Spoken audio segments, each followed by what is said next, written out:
Bakit hindi ka tumutol?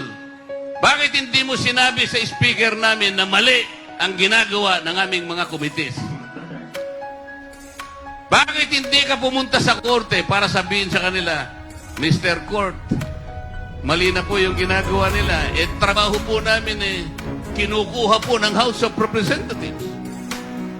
Dapat po kanya-kanyang trabaho. Ang problema po, lahat na po ngayon ay hindi na ginaganap sa pamamagitan ng aming mga tuntunin. Wala na po talaga. Wala ng rule of law. Wala ng due process. Isipin po ninyo, ilan po akong opisina ng gobyerno ngayon ang merong confidential funds? Sabi ng COA, 400 mahigit. 400 offices of government.